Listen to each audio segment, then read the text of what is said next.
Hey, what's up guys, I'm Raj here. Welcome to my product review video. If you are new to this channel, then don't forget to hit the subscribe button and hit the bell icon to watch more of my tech videos. So in today's video, we'll be reviewing a smartphone gimbal. There it is. So this is the 3-axis handheld gimbal. So we're going to review this product today. So before we review it, we'll just unbox it and see what is inside here, and after that we'll also review the gimbal, how it is, and also what are the features it has. Everything will do it right in this video, so don't miss that out.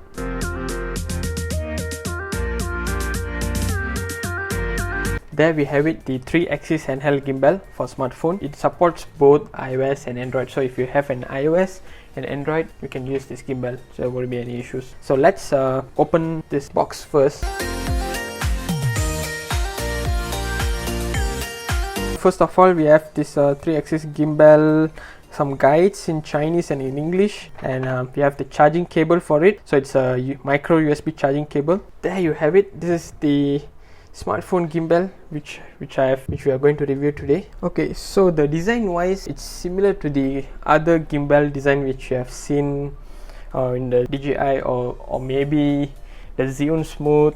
So almost all the gimbals are similar to this. So you can see there's a grip to hold, so when you hold it, it feels really comfortable to hold it. However, there's only one downside on this gimbal is compared to the latest gimbal like the DJI Osmo Pocket 3. So if you compare it with that, the Osmo Pocket 3, you can easily fold it and you can carry it along, like you can just put it in a pouch bag, you can carry it along.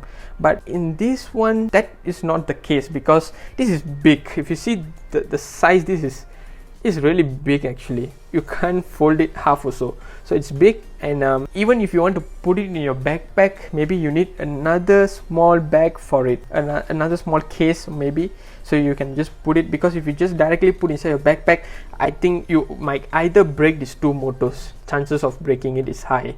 So I would suggest you, if you want to put it in a backpack, then maybe have some kind of wrapping around so that it doesn't move, and then you put it inside the backpack. So that's the only downside on the gimbal. The other things, I think I really like how it is. I really like the design. If you can see right here, we have few buttons, so let me go one by one. So first of all, we have the power button. For the power button wise, you hold it for 3 seconds, it will turn on the gimbal, and then when you double tap the power button at the same time, you can switch between the front and the rear camera. Then the next, you have the mode button. The gimbal comes in 3 modes. So one is the pan and tilt mode, and then the second mode is pan following mode, and the third mode is the lock mode. To switch between the modes is very simple. You just have to single press this button mode. So you press once, you switch to different modes. So that's how the mode button is. And next we have the joystick. We have a button here, the WT button. So this we call it as a zoom control button. Do note that this button only works in the app provided by this gimbal. So if you can't use this in the normal camera, it doesn't work at all. I've already tried, it doesn't work. Back we have the capture button.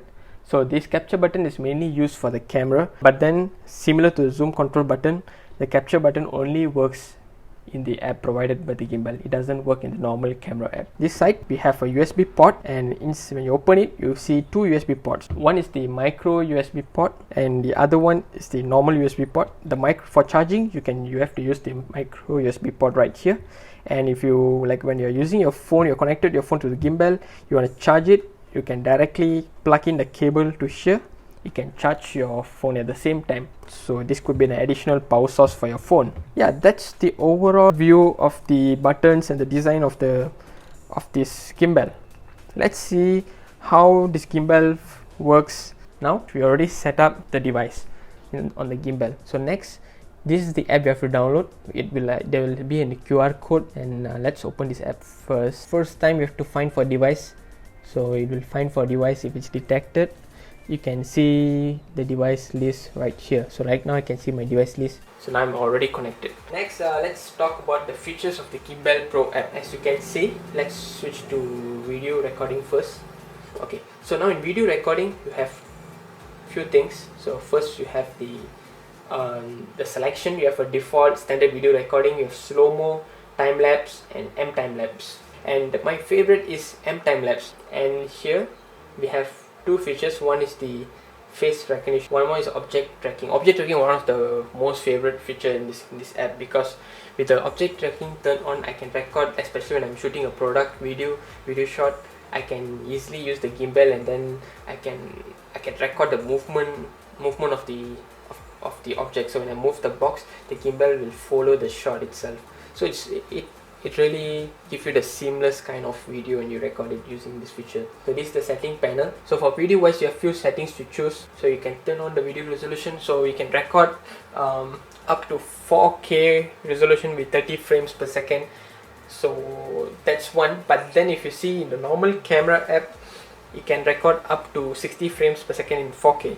But then for this case, it only supports 30 frames per second in 4K resolution. So if you want to use a 60 frames recording, then you have to lower it down to 1080p. That supports 60 frames per second. Okay, then we have the manual mode. So the manual mode, you can set the ISO, the shutter speed, and also the white balance. All the settings you can do, whatever you can do in a smartphone like a Samsung Galaxy smartphone, everything can do it right here. So for photo, there are more settings. We have a grid, filter. So the filter is similar to Instagram filter, but this filter, it works for both video recording and also photo capturing. So if you're going, I'll advise you, if you're using this kind of filters, then probably you should use it outdoor only. So when you use it for indoor, it's not so advisable personally for me, because the lighting for indoor with the filter doesn't suit well. So if you're going for outdoor shoot, then probably you can turn on the filters right here. That is the overall look of the Gimbal Pro app.